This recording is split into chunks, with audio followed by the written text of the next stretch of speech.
ఏంటి ప్రభుత్వం ఒక కొత్త నిర్ణయం తీసుకోబోతుంది, అసలుకి ఈ వయో పరిమితి పెంచడం, ఇది ఉద్యోగులకు బెనిఫిట్ అయ్యే అవకాశం ఉంటుందా? Kavya, good afternoon. జనార్దన్కు గుడ్ ఆఫ్టర్నూన్. వీక్షకులకు గుడ్ ఆఫ్టర్నూన్.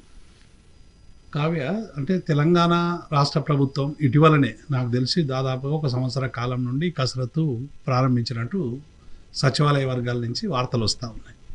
అంటే ఇప్పుడు ఏమైపోయిందంటే మార్చి 24 నుంచి ఇప్పటి వరకు దాదాపు 15,000 మంది ఉద్యోగులు రిటైర్ అయ్యారు. ఈ రిటైర్ అయినటువంటి ఉద్యోగులకు ఎవరికి కూడా రిటైర్మెంట్ బెనిఫిట్స్ అనేటువంటివి దాదాపు 10-12 కోట్ల రూపాయలు ఇప్పుడు బకాయిలు ఉన్నారు. ఈ బకాయిల్ని చెల్లించడానికి రాష్ట్ర ప్రభుత్వం మీనవేశాలు లెక్కిస్తాము. నెలకు 700 కోట్లు చెల్లిస్తామని చెప్పి 3,500 కోట్లు చెల్లిస్తామని 5 నెలలు అయినా కూడా సరైనటువంటి రీతిలో ఆ చెల్లింపులు జరగలేదు. దాంతో 39 మంది రిటైర్ అయినటువంటి ఉద్యోగులు ఇటీవలనే రకరకాల జబ్బులతో మరణించినటువంటి నేపథ్యాన్ని చూస్తాము. 39 మంది వివిధ కారణాల వల్ల. 39 మందికి ఒక్క గవర్నమెంట్ బెనిఫిట్ కూడా రాదు. పెన్షన్ ఒక ఓన్లీ రెగ్యులర్ గా వచ్చేటువంటి పెన్షన్ వస్తున్నది తప్ప వాళ్ళకు వచ్చేటువంటి గ్రాట్యుటీ కానీ, వాళ్ళకు వచ్చేటువంటి సరెండర్ లీవ్ కానీ, వాటికి వచ్చే GLIS కానీ, వాటికి వచ్చేటువంటి ఎన్కాష్మెంట్ ఆఫ్ లీవ్ కానీ ఏవి కూడా, అంటే పెన్షన్ గా రిటైర్ అయినప్పుడు వచ్చేటువంటి ఏ డబ్బు కూడా ఇవాళ ఇవ్వకుండా ఉద్యోగుల్ని వేధిస్తున్నటువంటి మొదటి రాష్ట్రం తెలంగాణ రాష్ట్రం. కాబట్టి ఈ సందర్భంలో రేవంత్ రెడ్డి గారు వచ్చినటువంటి ఆలోచననో దురాలోచనో మనకు తెలియదు కానీ రిటైర్మెంట్ ఏజ్ను పెంచాలి, రిటైర్మెంట్ ఏజ్ను పెంచి ఇచ్చేటువంటి డబ్బుల్ని వాయిదా వేయాలనేటువంటిది ఒక ఆలోచన జరుగుతుంది.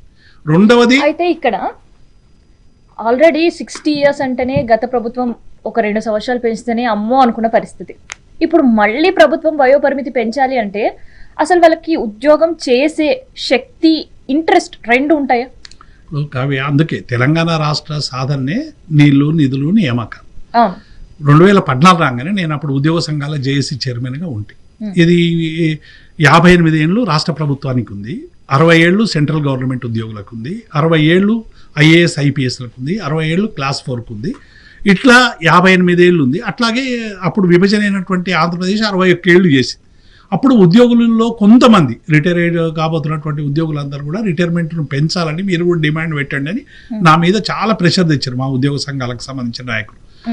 ఇస్తే నేను మా తెలంగాణ NGO సంఘం రాష్ట్ర కార్యవర్గ సమావేశాన్ని పిలిచి రాష్ట్ర ప్రభుత్వం ఉద్యోగుల వయోపరిమితిని పెంచొద్దని ఏకగ్రీవంగా తీర్మానం చేసి KCR గారికి ఇచ్చారు.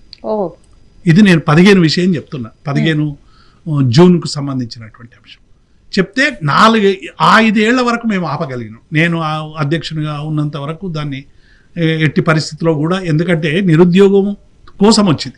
అయితే ఈ కాలంలో జోనల్ సిస్టమ్ గురించి కొంత ప్రయత్నం చేయడం, రిక్రూట్మెంట్లు జరగకపోవడం వల్ల కొద్ది ఇబ్బందులు వచ్చి 20లో మరి ఇట్లా 60 ఏళ్ళు వాళ్ళకుంది, వీళ్ళకుంది కాబట్టి చెయ్యాలని చెప్పి అప్పుడు ప్రెషర్ వస్తే KCR గారు 61 చేసిండు. అప్పుడు కూడా మేము 60 చేయాలనే, ఒకవేళ చేస్తే 60కి చేయండి అని అన్నాం. ఇప్పుడు ఏం చేస్తున్నారంటే ఈ రిటైర్ అయినటువంటి ఉద్యోగులకు డబ్బులు ఇవ్వడం తప్పించుకునేటువంటి ఒక పద్ధతి. రెండో పద్ధతి ఏంటంటే ఇలా నిరుద్యోగ యువకులందరూ కూడా కాంగ్రెస్ పార్టీ మీద తీవ్రమైనటువంటి ఆగ్రహంతో ఉన్నారు. సో ఒక్కసారి ఈ విషయం మనం జనార్దన్తో మాట్లాడదాం. జనార్దన్, ఏంటి సో మళ్ళీ ప్రభుత్వం ఒక కొత్త నిర్ణయం తీసుకోబోతుంది, వయో పరిమితి పెంచే ఆలోచనలో ఉంది. సో దీనివల్ల ఉద్యోగులు నష్టపోయే అవకాశం ఉంటుందా, నిరుద్యోగులు కూడా నష్టపోయే అవకాశం ఉంటుందా? 2 వర్షన్స్ చెప్పు. 100% అక్క. ఇప్పుడు నిరుద్యోగులు ఉద్యోగం కావాలనుకుంటున్నారు కాబట్టి నిరుద్యోగులు 100% నష్టపోతారు, ఉద్యోగులు కూడా నష్టపోతారు. ముఖ్యంగా ఎక్కువగా ఉండే ఒక కొద్దిగా వెసులుబాటుగా ఆలోచించేటటువంటి వాళ్ళు 61 పెరిగినప్పుడు కొద్దిగా సంతోషం వ్యక్తం చేసినటువంటి వాళ్ళు టీచర్స్, మిగతా రెవెన్యూ డిపార్ట్మెంట్ అయినా, ఆఫీస్ వర్క్ లో ఉండేటటువంటి వాళ్ళు, కలెక్టరేట్ లో చేసేటోళ్ళైనా, హాస్పిటల్స్ లోనైనా, వేటిల్లోనైనా వాళ్ళకు చాలా వర్క్ ఉంటుంది. వాళ్ళు ఫైల్ మూవ్ చేయాలి, వాళ్ళు జూనియర్ అసిస్టెంట్ అయినా, సీనియర్ అసిస్టెంట్ అయినా వాళ్ళకి చాలా ఎక్టిక్ వర్క్ ఉంటుంది.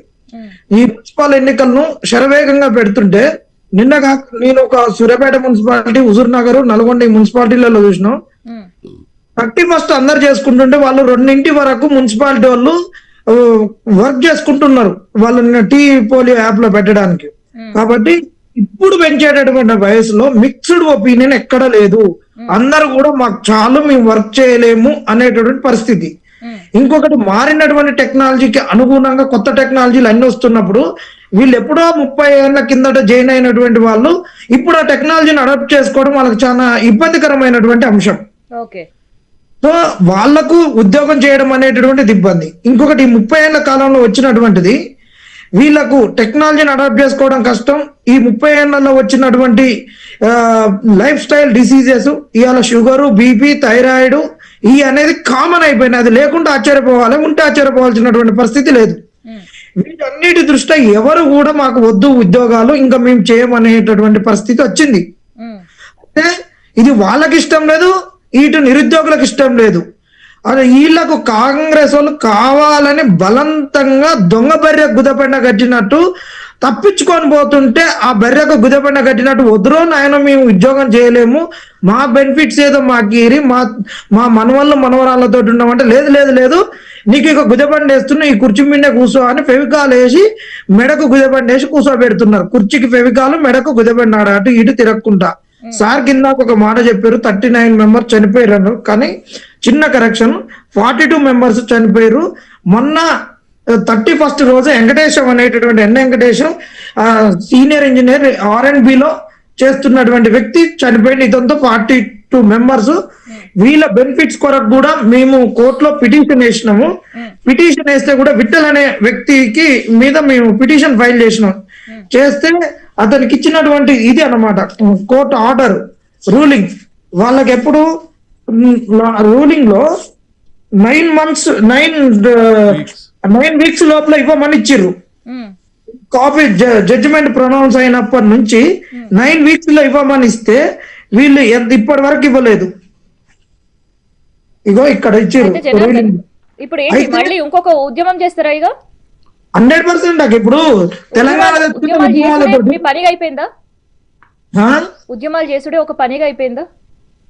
ఇప్పుడు చిత్తశుద్ధి లేనటువంటి వాళ్ళు మాకొచ్చి మా ముంగట ఏంటంటే చింత చెట్టు కింద పంచాయతీ చెప్పినట్టు మాకేదో కల్లిపల్లి కబుర్లు చెప్పారు.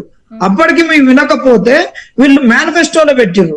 మేనిఫెస్టోలో కూడా పెట్టడానికన్నా ముందు మీరు మేనిఫెస్టోలో పెడతంటే మేము నమ్మము, మీరు గాంధీ కుటుంబాన్ని నమ్ముకొని రాజకీయం చేస్తున్నారు కాబట్టి ప్రియాంక గాంధీ గారు, రాహుల్ గాంధీ గారు మాట్లాడాలంటే ప్రియాంక గాంధీ గారితో సరూర్ నగర్ స్టేడియంలో యూత్ డిక్లరేషన్ లో పెట్టించారు. రాహుల్ గాంధీ గారిని అశోక్ నగర్ తీసుకొచ్చి చెప్పారు. ఇక వీళ్ళందరూ చెప్పినాక ఇక మేము వీళ్ళు బీఆర్ఎస్ వాళ్ళ చుట్టూ తిరిగితే వాళ్ళు మేనిఫెస్టోలో మూడు ముక్కలు కూడా పెట్టలేదు. వాళ్ళ క్లారిటీ ఉన్నారు ఇవ్వమని, కానీ వీళ్ళు కూడా క్లారిటీగా మేము ఇవ్వలేమని చెప్పుకుంటే మా బతికేందో మేము చూసుకునేటోళ్ళం. అందరం అశోక్ నగర్ వదిలిపెట్టేటోళ్ళం, లేకుంటే వేరే పనులు చేసుకునేటోళ్ళం, అన్ని చేసుకునేటోళ్ళం.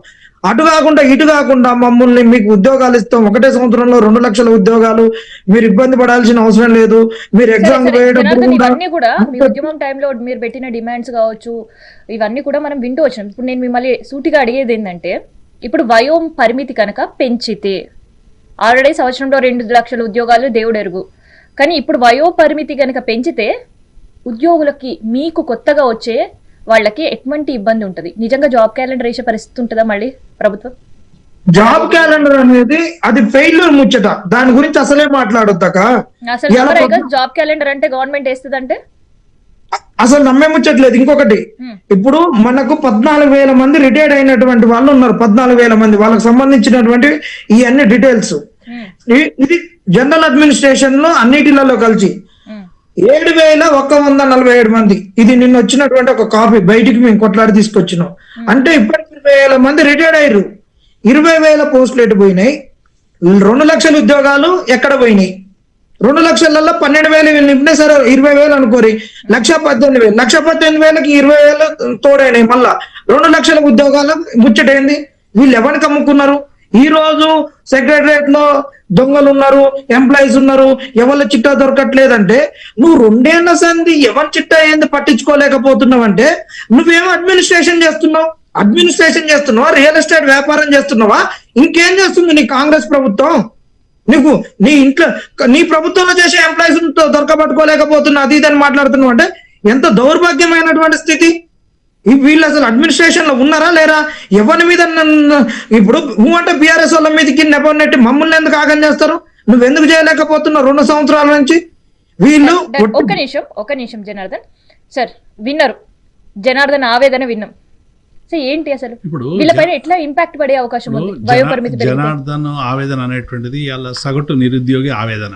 అవును, ఉద్యోగులకు ఇప్పుడు ఎవరైనా ఇష్టంతో ఉద్యోగం చేయాలి తప్ప కష్టంతో ఉద్యోగం చేస్తే ఫలితాలు ఉండవు.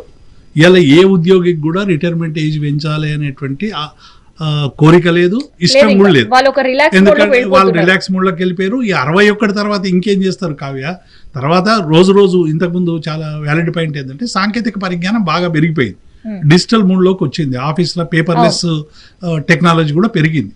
అంటే చాలా కాలం కింద 30 ఏళ్లుగా వస్తున్నటువంటి ఉద్యోగులు అందరూ కూడా వస్తున్నటువంటి సాంకేతిక పరిజ్ఞానాన్ని అందుకోవడం అనేటువంటిది కొంత ఇబ్బందికరమైనటువంటి పరిణామం. ట్రైన్ అవ్వడం, చాలా ఇబ్బంది. తర్వాత అప్లికేషన్ ఆరోగ్యం ఎంతవరకు సహకరిస్తుంది? వాళ్ళకు అప్లికేషన్ ఆన్లైన్ లో పెట్టుకోవాలన్నా, ఆ ఫార్మెట్లకు తీసుకురావాలన్నా వీళ్ళు ఒక్కొక్కసారి ఏమవుతుందంటే అయ్యో మేము పని చేయలేకపోతున్నామంటే న్యూనత భావానికి కూడా ఉద్యోగులు గురై మెంటల్లీ స్ట్రెస్ అయిపోయి రకరకాల వ్యాధులకు గురై మరణిస్తున్నటువంటి నేపథ్యాలు కూడా ఉన్నాయి, అయ్యో మేము పని చేయలేకపోతున్నామే అని. కాబట్టి ఇటువంటి సందర్భంలో రాష్ట్ర ప్రభుత్వం ఏజ్ పెంచడం అనేటువంటిది ఒక దుర్మార్గం. ఇది ఇంకొక క్వశ్చన్ లేదు. ఒకటి ఉద్యోగులకు డబ్బులు ఎగ్గొట్టడానికి చేస్తున్నటువంటి ఏదంటే ఒక సంవత్సరం పొడిగిస్తారు. దీని వెనకాల ఉండే కుట్ర ఏంది అంటే అంతే, ఒక రిటైర్మెంట్ బెనిఫిట్స్ దాటేసే ప్రయత్నం. ఎన్ని రోజులు దాటుతాడు? ఒక సంవత్సరం పెంచితే సంవత్సరం పోతుంది. కానీ రేవంత్ రెడ్డి ఒక సంవత్సరం పెంచాడు, 3 సంవత్సరాలు పెంచడానికి ఆయన పెంచితే 3 సంవత్సరాలు వేస్తాడు. ఎందుకంటే 3 సంవత్సరాలకి టెన్యూర్ అయిపోతుంది, వచ్చే గవర్నమెంట్ మీద తోసేటువంటి ప్రయత్నం చేస్తాడు. ఎందుకంటే కేసీఆర్ 3 ఏళ్ళు పెంచాడు కాబట్టి నేను కూడా 3 ఏళ్ళు వేస్తాను, నేనేం తక్కువ నా కేసీఆర్ కంటే అనే పద్ధతిలో పోతున్నాడు తప్ప 61 అనేటువంటిదే ఒక రీజనబుల్. ఇది కూడా ఆనాడు ఉద్యోగ సంఘాలు, ఉపాధ్యాయ సంఘాలు అందరూ రిక్వెస్ట్ చేసిర్రు పెంచాలని. ఈ రోజు నీకు ఒక్క రిక్వెస్ట్ లేదే, ఎవరన్నా అడుగుతున్నారా? అడిగితే నిరుద్యోగ యువకులు కానీ తెలంగాణ సమాజం కానీ ఊరుకుంటుందా? ఇప్పుడు 30-35 ఏళ్ళు చేసినాక పెన్షన్ ఇస్తే చాలు, 50% వేతనం వస్తుంది. ఆ 50%తో నీ నిరుద్యోగ యువకుల్ని ఉద్యోగాల్లోకి తీసుకోవచ్చు. జూనియర్ అసిస్టెంట్ కంటే 40-45 వేల కంటే ఎక్కువ రాదు. కాబట్టి ఇన్ని అవకాశాలు ఉండి కూడా ఇలా కావాలని కాంగ్రెస్ పార్టీ మేనిఫెస్టోలో ప్రజలకు ఇచ్చినటువంటి హామీలు అమలు చేస్తలేదు, నిరుద్యోగులకు ఇచ్చినటువంటి హామీలు అమలు చేస్తలేదు. ఉద్యోగులకు ఇలా 5 DAలు 14.5% ఇలా DA పెండింగ్ ఉంది. అంటే ఒక్కొక్క ఉద్యోగికి దగ్గర మినిమం 20,000 రూపాయలు ఇలా ప్రభుత్వం పుట్టగొడతా ఉంది. అంటే ధరలు పెరుగుతున్నటువంటి నేపథ్యంలో ఇవ్వాల్సినటువంటి కరువు భత్యం ఇస్తలేదు, PRC దిక్కే లేదు. తర్వాత హెల్త్ కార్డులకు సంబంధించి పూర్తిగా దోకా చేసినటువంటి పరిస్థితి కనబడతా ఉంది. అంటే ప్రభుత్వం ఏ విషయంలో కూడా చిత్తశుద్ధి లేదు. నిరుద్యోగ యువకుల దగ్గరికి రాహుల్ గాంధీ వచ్చి చిక్కడపల్లి సెంట్రల్ లైబ్రరీకి పోయి రకరకాల పోయి హామీలు ఇచ్చినటువంటి నాయకులు కూడా ఎవడు కనబడతలేడు. వచ్చిన 2-3 నెలలు రోజు టీవీలలో మా ప్రజాపాలన ప్రభుత్వం 60,000 ఉద్యోగాలు ఇచ్చినామని చెప్పుకున్నారు కదా. ఈ 60,000 ఉద్యోగాలు ఎట్లు ఇచ్చినాం? ఆ రోజు కేసీఆర్ ప్రభుత్వంలో ఇచ్చినటువంటి నోటిఫికేషన్ వల్లే కదా. నిరుద్యోగులకి బీఆర్ఎస్ పైన ఉండే కోపం కూడా కాంగ్రెస్ ని గెలిపించడానికి ఒక కారణమే. తప్పకుండా మేము ఇప్పుడు డెఫినెట్ గా బీఆర్ఎస్ పార్టీలో నిరుద్యోగ యువకులు ఆశించినంత మేరకు ఉద్యోగాలు దక్కకపోవడం వల్ల డెఫినెట్ గా మా ప్రభుత్వం మీద, ఆ రోజు టీఆర్ఎస్ ప్రభుత్వం మీద నిరుద్యోగ యువకుల్లో కోపం ఉంది. ఒక్క నిరుద్యోగులకే కాదు, ఉద్యోగులకు కోపం వచ్చింది. 1వ తారీఖు వేతనం ఇవ్వనందుకు, ఉద్యోగాలు ఇవ్వనందుకు నిరుద్యోగ యువకులకు వచ్చింది. రకరకాల అన్ని వర్గాలకు మేము ఇస్తామని చెప్పి గ్యారంటీ కార్డులు ఇచ్చి మీరు ప్రచారం చేసి ఎన్నికల్లో గెలిచారు. మీ బాధ్యత ఏముంది? ఎన్నికల మేనిఫెస్టోలో పెట్టినటువంటి అంశాలు అమలు చేయాలి కదా. ఇలా అందరూ అడుగుతున్నది అదే. మీరు ఎన్నికల మేనిఫెస్టో